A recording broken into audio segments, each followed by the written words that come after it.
we already know 105 Gibson is situated in a neighborhood that is very diverse, and also not just cultural-wise, but also economic-wise. The city of Markham has already designated the Ward 8 within Markham to be a low-income ward.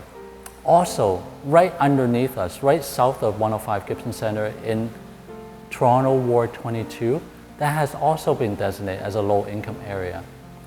So the needs are great in that respect. And we see that reflected in our food bank use. So from the beginning of the year to now, we see that there's 65% increase in food bank usage, which is phenomenal. And we see a corresponding increase in counseling needs as well. There are lots of needs.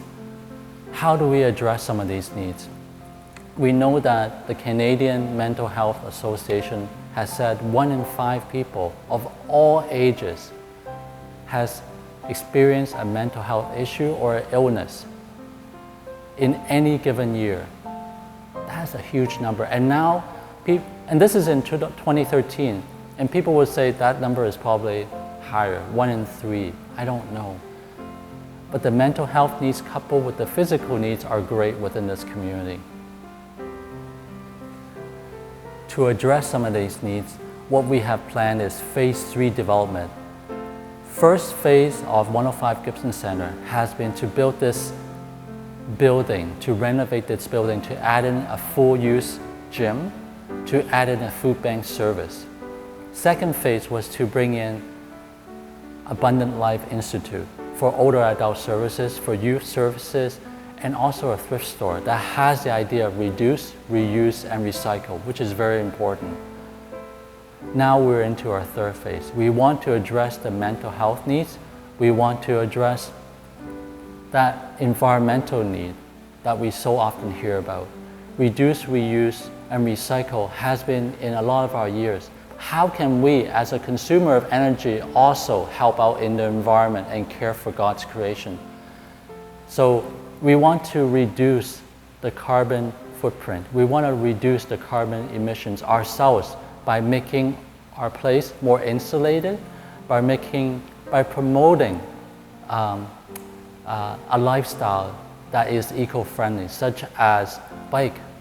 We like to add in a bike station. We like to add in an electronic vehicle station to promote a lifestyle that has less carbon emission.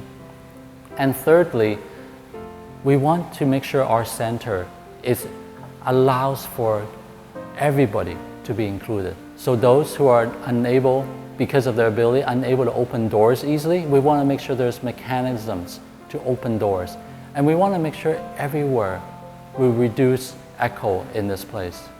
We all know JBVC, Joy Beyond Vision. Visually impaired people are serving us to the Cultural Cafe.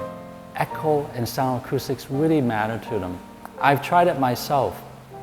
When I was blindfolded, I couldn't realize my surroundings. I had to relearn my entire surroundings. Just imagine a visually impaired person. They're constantly hearing a lot of echo and they cannot realize their surroundings easily. That's what we're trying to strive for. Being more inclusive, not just in terms of cultures, not just in terms of economic status, but also in terms of abilities. Third area and our biggest focus is really with our counseling service. We want to expand our health services with an expanded counseling service, with expanded health service. One thing that we know from Canada, the government of Canada, is that they have identified language barrier as an initial access to healthcare barrier. So those who don't have English, cannot master English or French, they find it difficult to even know where to start within our vast healthcare system. So this is where we come in.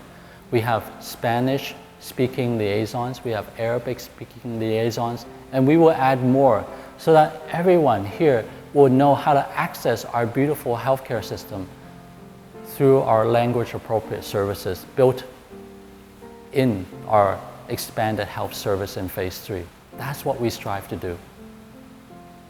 To support our efforts, we definitely need a lot of prayer. We have these things in our minds, but is that really the right thing for us to achieve and to aim for? So we really need your prayers. Secondly is, if you have any suggestions, if you have concrete ideas that can help in the execution or planning of Phase 3, please let us know. We would love to know. Thirdly, this project will need a lot of financial resources. Please, if you're able, please give to us, and that we can continue to expand our services so that more people can access services that they need in terms of mental health, in terms of physical health. More people can access services of different abilities, and we at the same time can care for the environment by doing our part in making the building more green. Thank you for listening to us.